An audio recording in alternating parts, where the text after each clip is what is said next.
हाय बच्चों, good morning. मैं रतन sir. तुम लोग को हम प्रकाश में एक न्यू चैप्टर है हमारा प्रिज्म से प्रकाश का अपवर्तन। तो आज हम लोग पढ़ेंगे कि जब हम लोग प्रकाश को किसी प्रिज्म पर गिराते हैं तो अपवर्तन कैसे होता है और वर्ण विक्षेपण क्या होता है, ठीक है, और प्रकाश का प्रकीर्णन क्या होता है। तो आज हम लोग लाइट के इस चैप्टर के बारे में अच्छे से डिस्कस करेंगे, ठीक है। तो चलिए थोड़ा पीछे जान लेते हैं हम लोग चैप्टर में क्या क्या पढ़े थे। तो अभी तक हम लोग पढ़ रहे थे प्रकाश का अपवर्तन, परावर्तन, ठीक है, और लेंस के बारे में पढ़े हम लोग, दर्पण के बारे में पढ़ चुके हैं। और ऐसे कि पिछले चैप्टर में हम लोगों ने पिछले क्लास में कुछ क्वेश्चंस लगाए थे लेंस फार्मूले पर, जिसमें हम लोग मानव नेत्र के बारे में पढ़े थे। तो हमने बताया था कि मानव नेत्र क्या होता है। मानव नेत्र जो होता है वो आपका एक मानव नेत्र तभी काम कर सकता है जब लाइट पड़ेगी, तो यानी लाइट के ही प्रेजेंट में आपका मानव नेत्र कार्य करता है। लाइट के एब्सेंस में आपका मानव नेत्र कार्य नहीं करता है, यानी अंधेरे में हमें कोई वस्तु दिखाई नहीं देती है। यानी हमारा अगर मानव नेत्र जो है वो कार्य तभी करता है जब वो प्रकाश उसको मिलता है। यानी किसी वस्तु पे प्रकाश अगर गिरता है तो वहाँ से परावर्तित होकर सीधे हमारे आँख पे पड़ता है और हमें वस्तु दिखाई देने लगती है, ठीक है। चलिए आगे हम लोग जानते हैं कि मानव नेत्र में कई प्रकार के दोष भी होते हैं, ठीक है। एक स्वस्थ व्यक्ति की जो आँख होती है उसकी जो न्यूनतम दूरी होती है वो आपकी 25 सेंटीमीटर होती है, 20 से 25 सेंटीमीटर। यानी उससे कम अगर वो वस्तु देख रहा है तो उसे अच्छी तरीके से पढ़ नहीं पाएगा, यानी आपको क्लियरिटी समझ में नहीं आएगी। और स्वस्थ नेत्र के लिए जो दूर बिंदु होता है वो अनंत होता है, ठीक है। स्वस्थ नेत्र के लिए जो दूर बिंदु होता है वो क्या होता है, आपका अनंत होता है, ठीक। अब देखिए जब हमारे नेत्र में दोष होता है तब हमें या तो दूर की वस्तु नहीं दिखाई देती होगी या तो नज़दीक की, या दूर और नज़दीक दोनों की अच्छे समझ में नहीं आती होगी, ठीक है। तो इस प्रकार के दोषों को हम लोग मानव नेत्र में पढ़े थे, जिसमें हम लोग पहला पढ़े थे निकट दृष्टि दोष, ठीक है। तो निकट दृष्टि दोष में क्या था कि निकट दृष्टि दोष में निकट की वस्तुएं साफ दिखाई देती हैं और जबकि दूर की वस्तुएं साफ दिखाई नहीं देती हैं। और इसको दूर करने के लिए हम लोग अवतल लेंस का प्रयोग करते हैं, ठीक है। दूसरा था आपका दूरदृष्टि दोष। तो दूरदृष्टि दोष में क्या होता है कि दूर की वस्तुएं हमें दिखाई देती हैं और नज़दीक की दिखाई नहीं देती हैं, ठीक है। इसे दूर करने के लिए हम लोग उत्तल लेंस का प्रयोग करते हैं, ठीक है। आगे चलिए, तो नेक्स्ट है आपका जरा दूरदृष्टि। इसमें क्या होता है कि जब मनुष्य 60 से ऊपर उम्र का हो जाता है तो उसे दूर या नज़दीक की वस्तुएं अच्छे से दिखाई नहीं देती हैं। तो उसके लिए हम लोग क्या करते हैं कि अवतल और उत्तल दोनों लेंसों का प्रयोग करते हैं, ठीक है। यानी चश्मे में नीचे की तरफ अवतल लेंस का प्रयोग करेंगे और ऊपर की तरफ उत्तल लेंस का प्रयोग करते हैं, ठीक है ना। चलिए नेक्स्ट है वर्णांधता। वर्णांधता क्या होता है, जिसमें रंगों की पहचान नहीं होती है। मतलब ऐसा दोष जिसमें रंगों की पहचान नहीं होती है उसे हम लोग वर्णांधता के नाम से जानते हैं, ठीक है। और ये वंशानुगत होता है, इसका कोई इलाज नहीं होता है। नेक्स्ट टॉपिक है हमारा अबिंदुकता। अबिंदुकता में क्या होता है कि जब हम लोग किसी वस्तु के क्षैतिज और ऊर्ध्वाधर रेखाओं को एक साथ देते हैं तो हमारे आंखों पे केवल एक ही रेखाएं फोकस होंगी, या तो क्षैतिज या तो ऊर्ध्वाधर, ठीक है। तो इस प्रकार के दोष को हम लोग कहते हैं अबिंदुकता, ठीक है। इसमें हमारा जो आई लेंस होता है, जो मानव नेत्र होता है, वो आपका बेलनाकार हो जाता है, इसलिए हमें इस प्रकार का दोष हो जाता है, ठीक है। नेक्स्ट है आपका मोतियाबिंद। मोतियाबिंद में क्या होता है कि हमारे आँखों पर एक वाइट कलर की सफ़ेद परत जम जाती है जिससे हमें कुछ दिखाई नहीं देता है, अतः इसका इलाज संभव है। यानी इसको हम लोग इसका इलाज कराकर अपने आप को ठीक करा सकते हैं, ठीक है। तो इतना था आपका मानव नेत्र में, और उसमें हम लोग अब उसमें क्वेश्चन लगाए थे, 5-6 क्वेश्चन हमने लगाया भी था और आप लोग को दिया भी था, तो आई होप आप लोगों ने लगाया भी होगा उसे। और मैंने कहा था कि अपना आंसर अपना कमेंट बॉक्स में भेज दीजिएगा आप लोग, ठीक है। तो चलिए आज हम लोग प्रिज्म के बारे में बात करते हैं कि ये प्रिज्म क्या होता है, प्रकाश का अपवर्तन क्या होता है।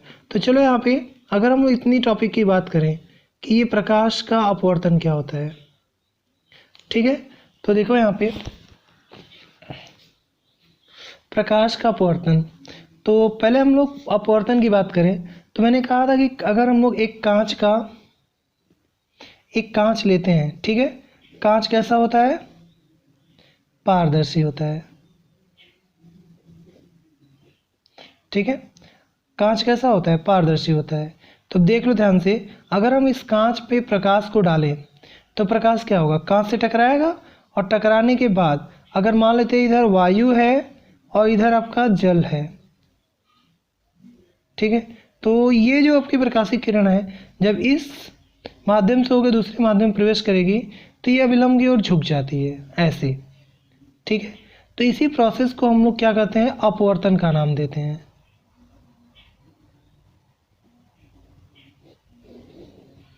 यानी अपवर्तन क्या होता है कि जब प्रकाश एक माध्यम से दूसरे माध्यम में प्रवेश करती है, ये पहला माध्यम हो गया और ये दूसरा माध्यम, जब प्रकाश एक माध्यम से दूसरे माध्यम में प्रवेश करती है तो वह अपने मार्ग से विचलित हो जाती है, ठीक है। तो इसी घटना को हम लोग प्रकाश का अपवर्तन कहते हैं। चलिए अब प्रिज्म द्वारा अपवर्तन कैसे संभव होता है, तो पहले प्रिज्म होता क्या है वो देख लेते हैं। तो देख लो ध्यान से यहाँ पे,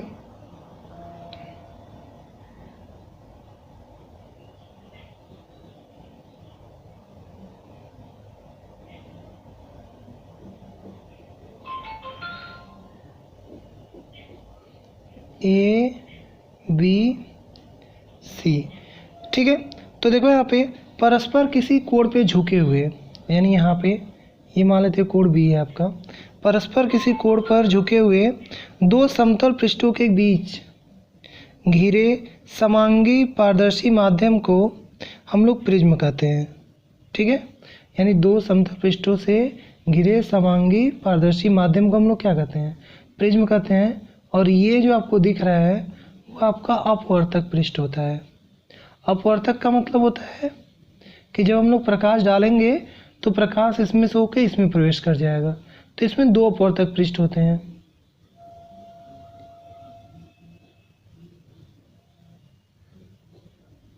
ठीक। ऐसे कहते हैं हम लोग आधार, या प्रिज्म का आधार कहते हैं,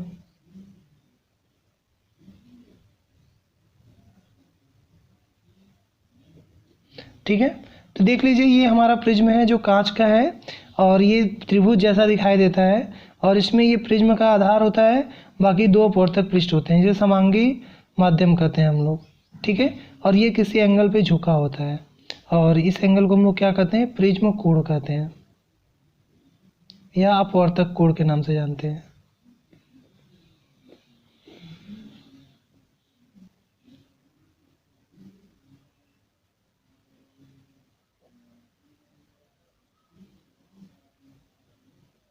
प्रिज्म कोण या अपवर्तक कोण के नाम से जानते हैं, ठीक है। अब देखें यहाँ पे कि जब हम लोग प्रकाशिक किरण प्रिज्म से अपवर्तक कैसे होगा, जब हम लोग क्या करते हैं, ये हमारा प्रिज्म है,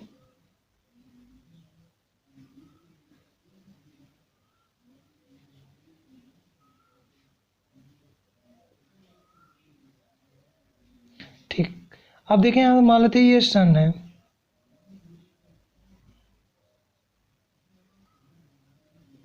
ठीक है। सन से आने वाली किरण को हम लोग क्या कहते हैं, आपतित किरण कहते हैं, ठीक है। अब देखिए ये माध्यम कैसा है आपका, ये आपका भरा हुआ माध्यम है, तब ये जो किरण है वो अभिलंब की ओर थोड़ा झुक जाती है, ठीक है। और फिर इसके बाद क्या हो जाएगी, अभिलंब जैसे ही ये एयर में जाएगी तो ये अभिलंब से क्या हो जाएगी, ऐसे दूर भागती है, ठीक है। अब ये आपका ये जो एंगल बनता है उसे हम लोग कहते हैं आई और ये वाला जो एंगल बनेगा वो आर, यानी इसे हम लोग कहते हैं आपतन कोण, इसे कहते हैं अपवर्तन कोण, ठीक है। और ये जो यहाँ पे टकरा रही है इसे आपतन बिंदु के नाम से जानते हैं। तब देखो यहाँ पे जैसे ही प्रकाशीय किरण सूर्य से आने वाले प्रकाश इस प्रिज्म पे पड़ती है तो वो ऐसे इधर हम लोग एक पर्दा लगा देते हैं, और जैसे इस पर्दे पे लगाते हैं प्रकाशीय किरण 7 रंगों में डिवाइड हो जाती है। 2 5 6 और 1 7। अब इसका जो नाम होता है वो ये होता है विग्योर, ठीक है। ये 7 कलर में डिवाइड हो जाती है, यानी प्रिज्म द्वारा हम लोग प्रकाश का जो अपवर्तन कराते हैं, जैसे ही प्रकाश प्रिज्म पे पड़ता है वो 7 रंगों में क्या होता है, विभाजित हो जाता है। और वो 7 रंगों में जब विभाजित हो जाता है तो ये 7 रंग हमें किसी पर्दे पर दिखाई देते हैं, ठीक है। अगर प्रिज्म के सामने एक पर्दा रख दें हम लोग तो उस पर्दे पर जैसे ही प्रकाशीय किरण पड़ेगी तो वो हमें 7 रंगों में यानी अलग अलग दिखाई देगी, जिसका नाम है हम लोग यहाँ पे दिखा देते हैं इसका नाम पूरा। इसको हम लोग कहते हैं विग्योर, ठीक है। वी से क्या होता है, वी से होता है वायलेट यानी बैगनी, और आई से होता है इंडिगो,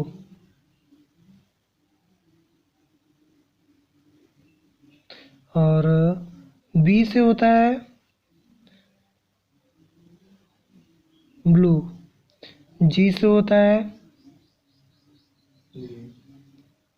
ग्रीन, और वाई से होता है येलो, ओ से होता है ऑरेंज,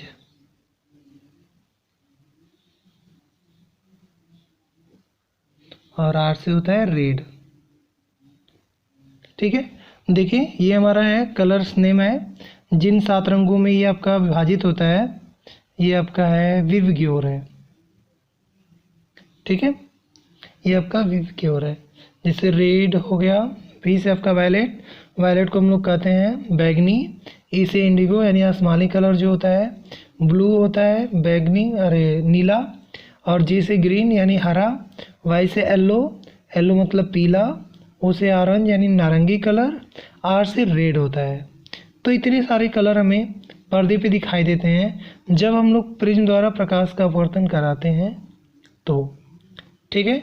आगे बात करते हैं कि जब जैसे ही हम लोग क्या करते हैं कि इन 7 रंगों पे पर्दे पे प्राप्त करते हैं तो इन 7 रंगों के समूह को, ये जो आपके 7 रंग दिखाई दे रहे हैं इनको हम लोग स्पेक्ट्रम के नाम से जानते हैं। किस नाम से जानते हैं, स्पेक्ट्रम, यानी पर्दे पर प्राप्त 7 रंगों के समूह को स्पेक्ट्रम कहते हैं हम लोग, ठीक है। पर्दे पर प्राप्त 7 रंगों के समूह को स्पेक्ट्रम कहते हैं, ठीक है। आगे चलते हैं कि अब देखिए यहाँ पे वर्ण विक्षेपण की बात करें हम कि वर्ण विक्षेपण क्या होता है।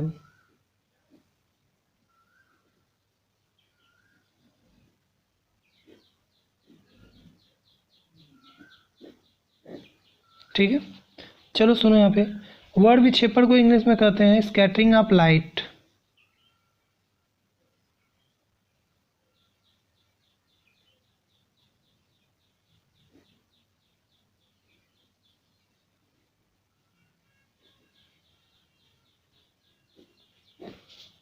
देख लो ध्यान से, वर्ण विक्षेपण को क्या कहते हैं हम लोग, स्कैटरिंग ऑफ लाइट के नाम से जानते हैं, ठीक है।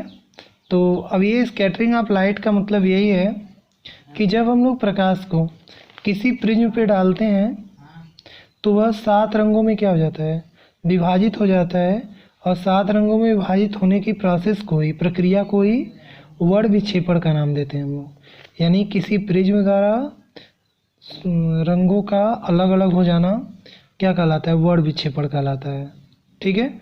और मैंने 7 रंगों के नाम बता दिए आपको, और वर्ण विक्षेपण का डिफिनीशन भी मैंने बता दिया। अब हम लोग बात करते हैं कि इसमें कौन सा कलर ज़्यादा अधिक दिखाई देता है और कौन सा ज़्यादा कम। तो ठीक है, जैसे हम लोग देख रहे हैं कि रेड में विक्षेपण कम हो रहा है, यानी रेड जो है वो कम फैल रहा है। इसका मतलब ये है कि जैसे ही रेड हम देख रहे हैं, रेड की जो तीव्रता है वो अधिक दिखाई दे रही है। इसका मतलब ये है कि रेड का तरंग दैर्ध्य क्या है,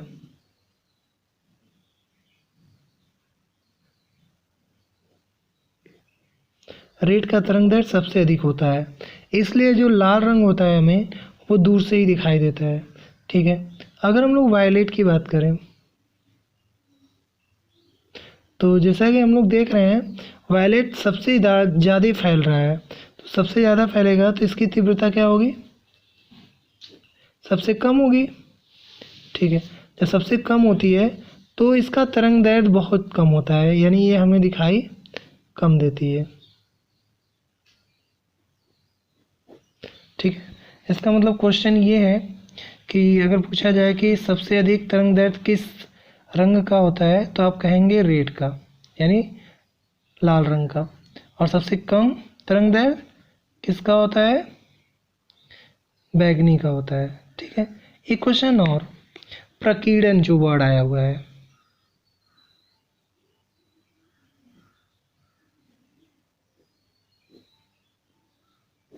ठीक है, प्रकीर्णन मीन्स होता है फैलाव। ठीक, प्रकीर्णन मीन्स फैलाव। अब देखिए यहाँ पे कि जो सबसे ज़्यादा फैलेगा यानी उसका प्रकीर्णन सबसे अधिक होगा, तो हमें देख रहा है यहाँ पे कि जो बैगनी है वो सबसे ज़्यादा फैल रहा है, तो प्रकीर्णन क्या होगा,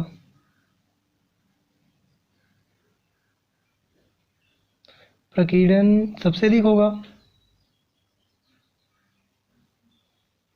लेकिन रेड का यानी लाल रंग का प्रकीर्णन सबसे कम होता है। देख लो ध्यान से, यहाँ पता चल रहा है कि प्रकीर्णन में होता है फैलाव, तो जो सबसे ज़्यादा फैलेगा उसका प्रकीर्णन सबसे अधिक होगा, और जो सबसे कम फैलेगा उसका प्रकीर्णन सबसे कम होगा। ठीक है, एक क्वेश्चन यहाँ पे आता है कि आसमान का रंग जो होता है वो नीला क्यों दिखाई देता है। ठीक है, अब ये बताओ आप लोग कि बैगनी रंग का तो प्रकीर्णन सबसे अधिक है, तो बैगनी तो अधिक फैलना चाहिए ना, तो आपको आसमान कैसा दिखाई देना चाहिए, बैगनी दिखाई देना चाहिए। लेकिन हमें कैसा दिखाई देता है, आकाश का रंग नीला होता है तो ये हमें नीला दिखाई देता है। ठीक है, तो चलिए यहाँ पे रीजन जानते हैं कि ऐसा क्या होता है। तो इसमें क्या होता है कि बैगनी रंग की जो तीव्रता होती है वो नीले रंग की तीव्रता की तुलना में बहुत कम होती है। ठीक है, जब बहुत कम होगी तो इसका मतलब ये है कि नीला रंग अधिक तीव्र होता है, तो इसलिए हमें दूर से नीला रंग दिखाई देता है जबकि बैगनी रंग दिखाई नहीं देता है। ठीक है, इसी कारण जो आसमान का रंग होता है वो कैसा होता है आपका, वो नीला दिखाई देता है हमें। ठीक है,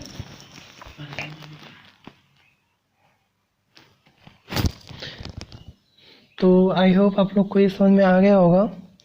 चलिए ठीक है, अब हम लोग नेक्स्ट टॉपिक है इसी में, प्रिज्म के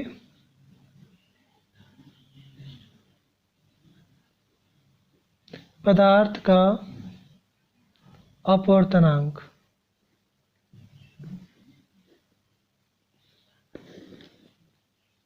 प्रिज्म के पदार्थ का अपवर्तनांक क्या होगा।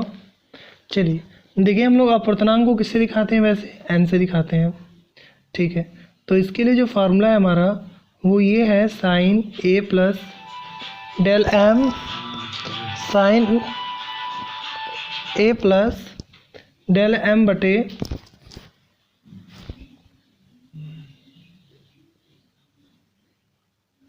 टू, और ये हो जाएगा साइन ए बाई टू। ठीक है, तो ये है हमारा प्रिज्म के पदार्थ का अपवर्तनांक। ठीक है, तो n बराबर यहाँ पे फिर से लिख देते हैं, sine A plus del by two. ठीक है, और ये क्या है, sign A by two.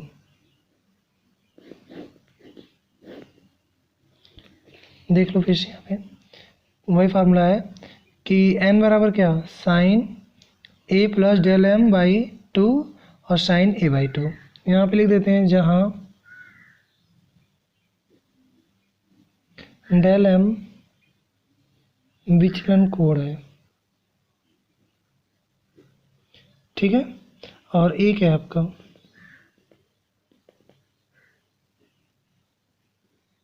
Prism कोण है, ठीक है, और n क्या है, प्रिज्म के पदार्थ का अपवर्तनांक है। डेल m आपका विचलन कोण है, न्यूनतम विचलन कोण है, यहाँ लिख सकते हैं न्यूनतम विचलन कोण, न्यूनतम विचलन कोण है, और ये आपका प्रिज्म कोण है, और ये प्रिज्म के पदार्थ का अपवर्तनांक है।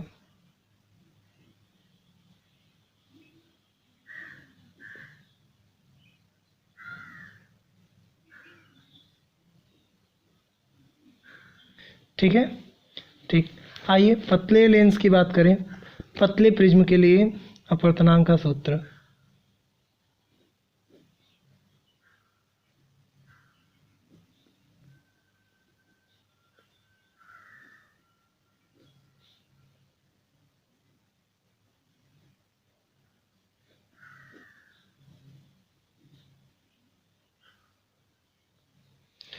तो देखिए यहाँ पे पतले प्रिज्म के लिए क्या होगा, हमारे पास फार्मूला तो यही है, sine a plus del m by 2 और ये साइन a बाई 2, ठीक है। देखिए यहाँ पे जब एंगल आपका बहुत छोटा होगा तो साइन थीटा बराबर होता है थीटा, ठीक है। तो यहाँ पे क्या हो जाएगा, ये भी आपका हो जाएगा n बराबर साइन हट जाएगा तो साइन डेल m बाई 2 और ये भी क्या हो जाएगा a बाई 2, तो 2 से 2 कैंसिल, a का क्रॉस मल्टीप्लिकेशन कर दो यहाँ पे, a का जब क्रॉस a का गुणा यहाँ पे करोगे क्रॉस तो ये क्या आ जाएगा na बराबर ये हो जाएगा a प्लस डेल m।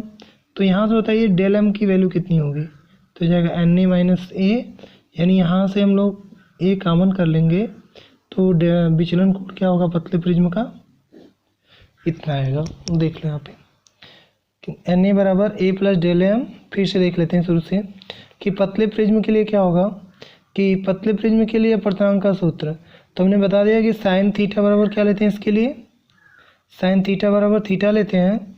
तो यहाँ पे देखिए साइन थीटा की value a plus del m by 2 है और नीचे a बाई 2 है, तो 2 से 2 क्या हो गया कैंसिल, a का क्रॉस गुणा कर दिया na हो गया a प्लस डेल m, तो na में से a जाएगा तो कितना होगा, a कॉमन हो जाएगा तो डेल m बराबर n माइनस 1 इंटू a हो गया, ठीक है।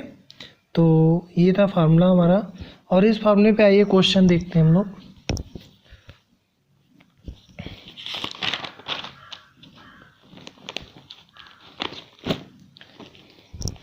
चलिए देख लीजिए क्वेश्चन एक,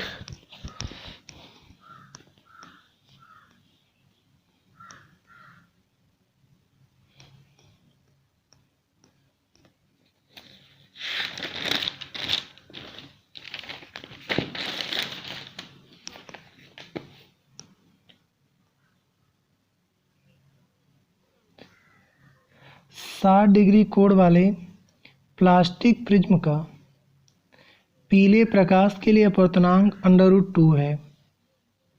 60 डिग्री कोण वाले प्लास्टिक प्रिज्म का पीले प्रकाश के लिए अपवर्तनांक √2 है। अल्पतम विचलन की स्थिति में ज्ञात कीजिए। पहला पॉइंट है अल्पतन विचलन कोण और दूसरा है आपतन कोण, तीसरा है अपवर्तन कोण। तो क्वेश्चन पढ़ लो एक बार फिर से, उसके बाद इसको हम सॉल्व करते हैं।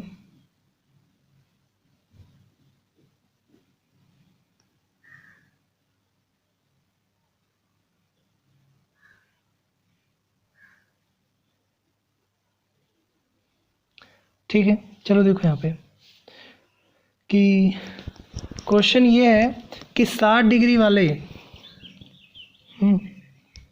देखिए यहाँ पे क्वेश्चन ये है, पूछा है कि 60 डिग्री वाले प्लास्टिक प्रिज्म का पीले प्रकाश के लिए अपवर्तन √2 है, यानी n का मान दिया है √2 और ये दिया है 60 डिग्री। ठीक है, तो पहले अल्पतम विचलन कोण यानी डेल एम का मान पूछ रहा है। ठीक है, तो चलो डेल एम का मान निकालते हैं। तो हम यहाँ पे पहले फार्मूला लिखते हैं।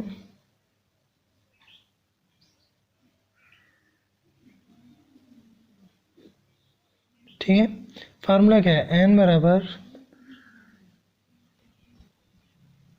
Sine A plus del M by 2 बटे साइन ए बाई 2।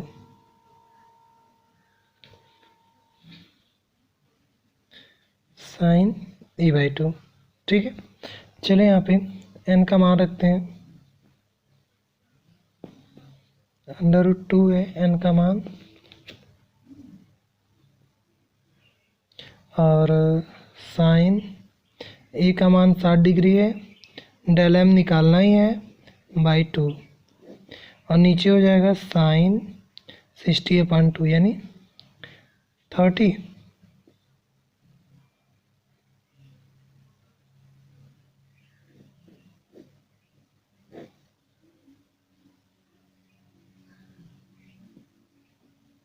साइन 30 की जो वैल्यू होती है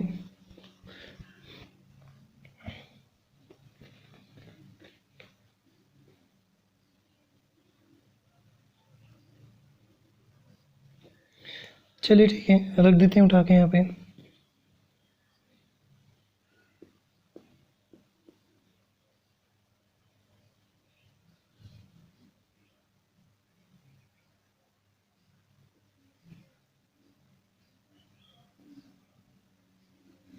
इसका यहाँ पे गुणा कर दूं,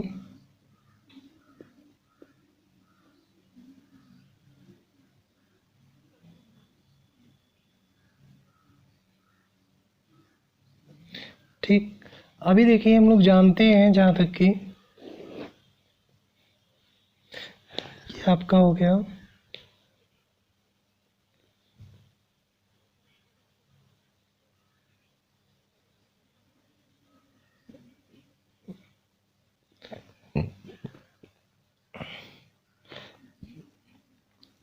√2 और 2 को लिख सकते हैं √2 गुणे √2, तो एक √2 से कैंसिल हो जाएगा। ये हमारा हो जाएगा sine A plus del M by 2, और ये हो जाएगा √2 हो जाएगा। तो अब जानते हैं साइन के कितनी का मान होता है,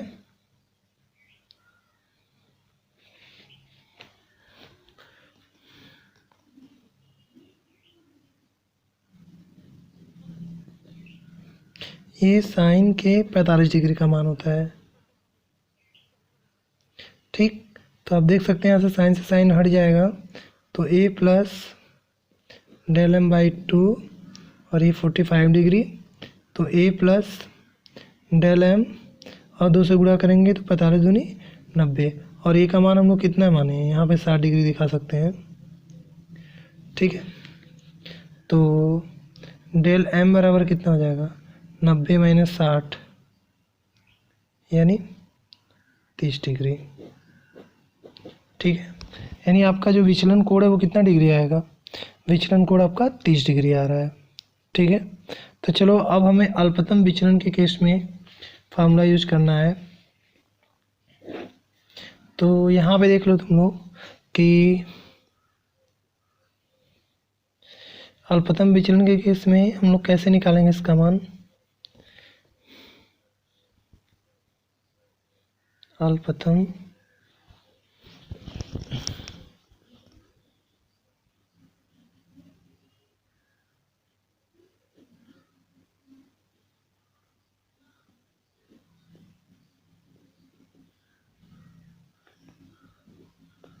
की दशा में आपतन कोण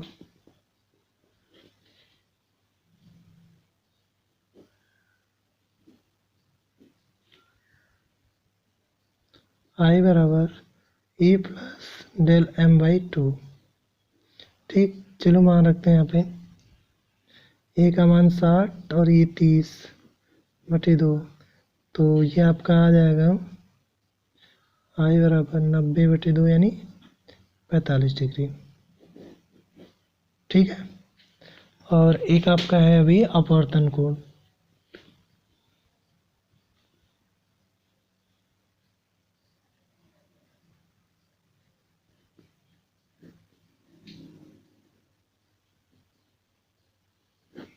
अपवर्तन कोण को हम लोग आर से दिखाते हैं। आर बराबर होता है A/2 यानी 60/2 यानी 30 डिग्री। ठीक है, तो ये था हमारा ये क्वेश्चन इस पे। अब चलिए हम लोग को और क्वेश्चन इसमें देते हैं ट्राई करने के लिए।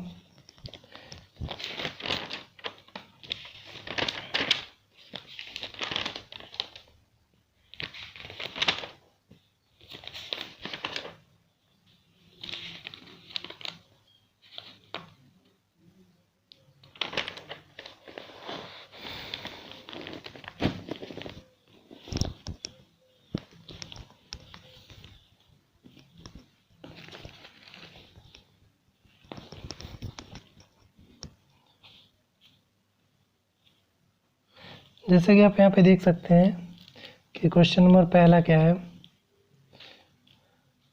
60 डिग्री कोण वाले प्रिज्म का पीले प्रकाश के लिए न्यूनतम विचलन कोण 30 डिग्री है। इस स्थिति में आपतन कोण क्या होगा?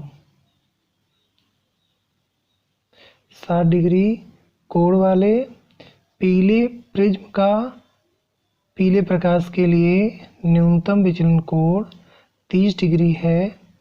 इस स्थिति में आपतन कोण का मान क्या होगा?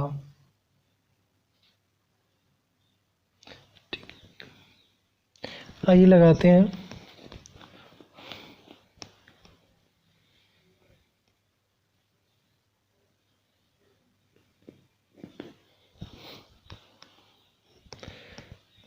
आपको दिया हुआ है प्रिज्म का कोण ए बराबर 60 डिग्री और न्यूनतम विचलन कोण यानी डेल एम बराबर 30 डिग्री दिया हुआ है। तो चलिए फार्मूला लगाते हैं। आपसे पूछ रहा है इसमें कि आपतन कोण का मान क्या होगा। तो हम लोग जानते हैं कि आई बराबर क्या होता है, आई बराबर होता है ए प्लस डेल एम बाई 2। तो यहाँ पे जब मान रखेंगे 60 प्लस 30/2 यानी 90/2। तो 90/2 का मतलब क्या हो गया? 45 डिग्री। ठीक है, यानी न्यूनतम विचलन कोण कितना आएगा? न्यूनतम विचलन कोण आपका 45 डिग्री आएगा। फिर से एक बार देख लो, ए का मान 60 डिग्री दिया है और डेल एम का मान 30 डिग्री दिया है। तो आई बराबर पूछा है, आई बराबर होता है ए प्लस डेल एम बाई 2 यानी आई आपका आपतन कोण है। तो आपतन कोण का मान पूछ रहा है। ठीक है, हाँ। नेक्स्ट सेम क्वेश्चन है, ये आप लोग अपने से लगाएंगे। क्वेश्चन नंबर सेकेंड देख लो, केवल एंगल चेंज हुआ है। 63 डिग्री कोण वाले प्रिज्म के पीले प्रकाश के लिए न्यूनतम विचलन कोण 29 डिग्री है। तो आपतन कोण का मान ज्ञात कीजिए। यानी 63 में आप 29 जोड़ देंगे, ठीक है, और फिर दोनों को जोड़ के 2 से भाग दे दीजिएगा, आपका आंसर आ जाएगा। एक लास्ट क्वेश्चन हम बता रहे हैं आप लोगों को। क्वेश्चन नंबर 3 है। ठीक है, पढ़िए क्वेश्चन। दिया एक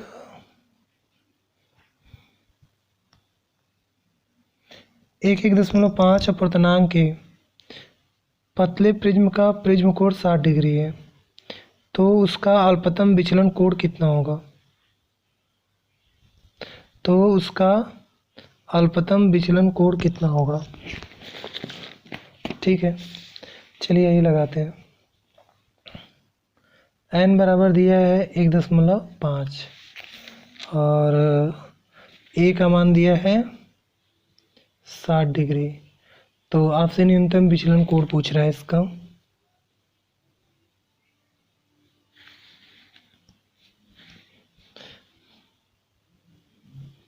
तो फार्मूला हमारे पास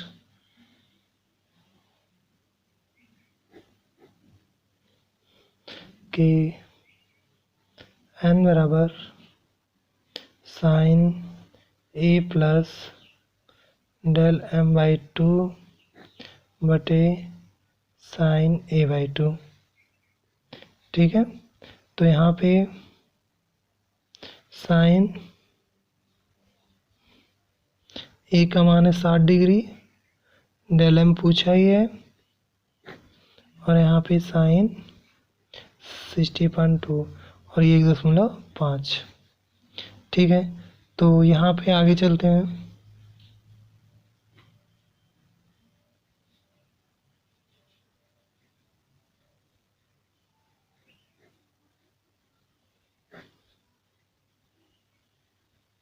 साइन 30 का मान होता है 1/2, तो यहाँ पे हम इसको ऐसे लिख सकते हैं,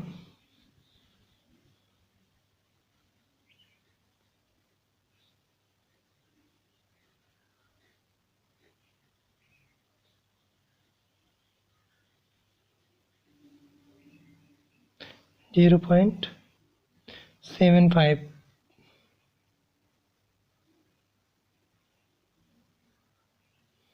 ठीक है, और ये साइन के 37.2 डिग्री का मान होता है। यहाँ पे दिखा सकते हैं कि sine a plus del m by 2, और लिख सकते हैं इसको साइन 37.2 डिग्री। तो साइन से साइन हट जाएगा यहाँ पे, तो ये 60 प्लस डेल m बाई 2 होता है, और ये हो जाएगा आपका